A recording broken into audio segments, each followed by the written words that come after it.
ಅಬ್ಬಿ ಫಾಲ್ಸ್ಗೆ ಪ್ರವಾಸಕ್ಕೆ ಅಂತ ಹೇಳಿ ಹೋಗಿದ್ದಂತಹ ಯುವಕ ನೀರ್ ಪಾಲಾಗ್ಬಿಟ್ಟಿದ್ದಾನೆ. ಕಾಲು ಜಾರಿ ಅಬ್ಬಿ ಫಾಲ್ಸ್ಗೆ ಬಿದ್ದಿದ್ದಾನೆ. ರಮೇಶ್ ಪ್ರಾಣವನ್ನ ಕಳ್ಕೊಂಡಿದ್ದಾನೆ. ಶಿವಮೊಗ್ಗ ಜಿಲ್ಲೆಯ ಹೊಸನಗರ ತಾಲೂಕಿನ ಯಡೂರಿನಲ್ಲಿರುವಂತಹ ಜಲಪಾತ ಇದು. ಬೆಂಗಳೂರಿನ ಖಾಸಗಿ ಕಂಪನಿಯಲ್ಲಿ ಮ್ಯಾನೇಜರ್ ಕೆಲಸ ಮಾಡ್ತಾ ಇದ್ದಂತಹ ರಮೇಶ್ ಅಬ್ಬಿ ಫಾಲ್ಸ್ನಿಂದ ಬಿದ್ದು ಪ್ರಾಣವನ್ನ ಕಳ್ಕೊಂಡ್ಬಿಟ್ಟಿದ್ದಾನೆ. ಯಡೂರಿನ ಅಬ್ಬಿ ಫಾಲ್ಸ್ಗೆ ಸ್ನೇಹಿತರ ಜೊತೆಗೆ ಬಂದಿದ್ದಂತಹ ಸಂದರ್ಭದಲ್ಲಿ ಇಂಥದ್ದೊಂದು ದುರ್ಘಟನೆ ಸಂಭವಿಸಿಬಿಟ್ಟಿದೆ. ಘಟನಾ ಸ್ಥಳಕ್ಕೆ ಪೊಲೀಸರು ಭೇಟಿಯನ್ನ ಕೊಟ್ಟಿದ್ದಾರೆ, ಪರಿಶೀಲನೆಯನ್ನ ನಡೆಸುತ್ತಿದ್ದಾರೆ. ದೃಶ್ಯದಲ್ಲಿ ಗಮನಿಸ್ತಾ ಇದ್ದೀರಿ, ಇದೇ ಯುವಕ ಜೀವವನ್ನ ಕಳ್ಕೊಂಡಾತ. ರಮೇಶ್ ಖಾಸಗಿ ಕಂಪನಿಯಲ್ಲಿ ಮ್ಯಾನೇಜರ್ ಆಗಿ ಕೆಲಸ ಮಾಡ್ತಾ ಇದ್ದ. ಫಾಲ್ಸ್ ನೀರು ಬೀಳುವಂತಹ ಸ್ಥಳ ಧುಮ್ಮಿಕ್ಕಿ ಹರಿತಾ ಇದೆ ಜಲಪಾತ.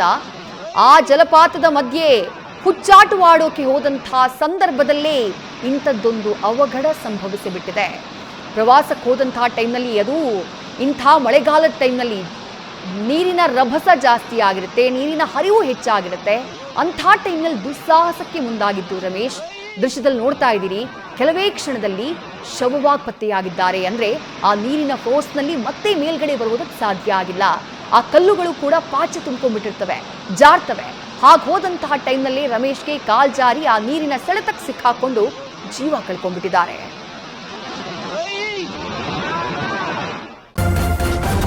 ನ್ಯೂಸ್ ಫಸ್ಟ್, ನಿರ್ಭೀತಿಯಿಂದ ನಿಮ್ಮ ಪರವಾಗಿ.